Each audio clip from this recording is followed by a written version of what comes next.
नमस्कार मित्रहो, आता आपण आलो आहोत रंगमंच क्रमांक 4 या ठिकाणी आणि या रंगमंच क्रमांकाला नाव देण्यात आलेलं आहे कवी प्रेम गवत सभागृह। आणि या ठिकाणी मुख्य म्हणजे ज्या आपल्या कवयित्री बहिणाबाई चौधरी उत्तर महाराष्ट्र विद्यापीठ जळगाव आयोजित जी युवारंग स्पर्धा या ठिकाणी GS Raisoni college engineering and management ही कॉलेज जळगावपासून म्हणजेच रेल्वे स्टेशनपासून कमीत कमी 7 किलोमीटर अंतरावर असलेल्या या महाविद्यालयात युवारंग स्पर्धा 25वी राबवण्यात आलेली आहे।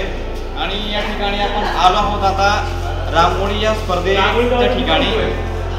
अतिशय या ठिकाणी तुम्हाला सुसभ्य आणि भारतीय संस्कृती जपासणाऱ्या रांगोळ्या मी तुम्हाला दाखवणार आहेत।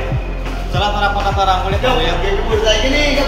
चला तर आपण आता पाहूया रांगोळी स्पर्धा या ठिकाणी संपन्न झालेल्या आहेत। तर वेगवेगळ्या महाविद्यालयातून आलेल्या स्पर्धकांनी या ठिकाणी रांगोळी काढलेली आहे। ह्या रांगोळ्या पाहत असताना आपल्याला एक मनामध्ये विचार येईल की हा 10-15 असा क्रमांक प्रत्येक रांगोळीच्या ठिकाणी वेगवेगळे क्रमांक देण्यात आलेले आहे, हे नेमकं काय असावं। तर बंधू आणि भगिनींनो, ह्या ज्या क्रमांक असतात ह्या जळगाव, धुळे, नंदुरबार अशा वेगवेगळ्या ठिकाणातून स्पर्धक या ठिकाणी पार्टिसिपेट होत असतात। तर त्यांचा कॉलेजचं नाव न लिहिता त्यांना अशा या क्रमांकाने कोड दिलेला असतो, त्याच्याने त्यांच्या महाविद्यालयाची ओळख होत असते। आणि जे जजेस असतात म्हणजे स्पर्धकांचा कलागुण पाहून त्यांना ज्या बक्षीस वितरणाच्या वेळेस त्यांना ज्या काही नंबर काढायचे असतात त्या या आकडेवारीनुसार काढल्या जात असतात। तर चला या ठिकाणी आपण आता रांगोळी पाहूयात।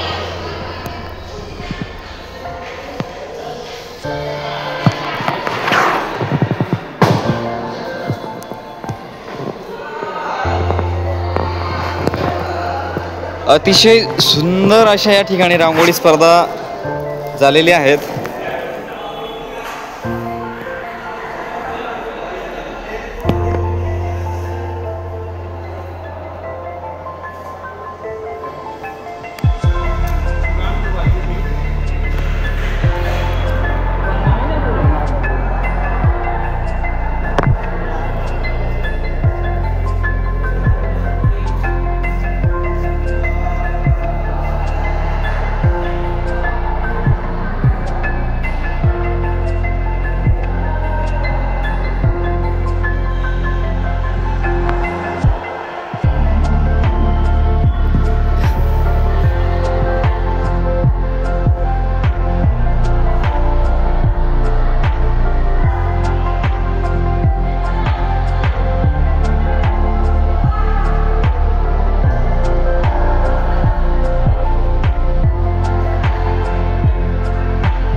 या ठिकाणी रांगोळी स्पर्धा पाहत असताना आपल्या लक्षात असं दिसून येत आहे की आपल्या भारतीय संस्कृतीमध्ये होळी उत्सव असो, दिवाळी उत्सव असो किंवा गणपती उत्सव असो, या अनुषंगानेच या स्पर्धकांना विषय देण्यात आलेले असतील असं दिसून येत आहे।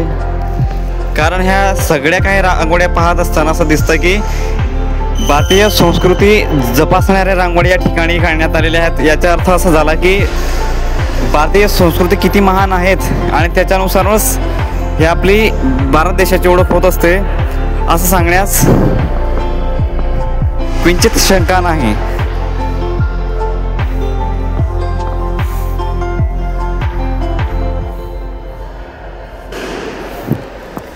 भारत देशाचा गौरव वाढवणारं हे रांगोळीचं स्पर्धा असली तरी देखील असं एक एक रांगोळी पाहत असताना असं जाणून वाटतंय की भारत देशाची संस्कृती टिकवणं हाच आपला खरा भारत देशाची ओळख असावी असं वाटतं।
मित्र हो, अशा पद्धतीने आपण या ठिकाणी रांगोळी स्पर्धेचा आनंद घेतलेला आहे आणि मी मागाशी सांगितल्याप्रमाणे सांगा की खरंच या रांगोळ्या पाहत असताना आपल्याला या ठिकाणी भारतीय संस्कृती जपासण्याचं एक मूलमंत्र या ठिकाणी दाखवण्यात आलेला आहे का, हे मला कमेंटमध्ये नक्की सांगा।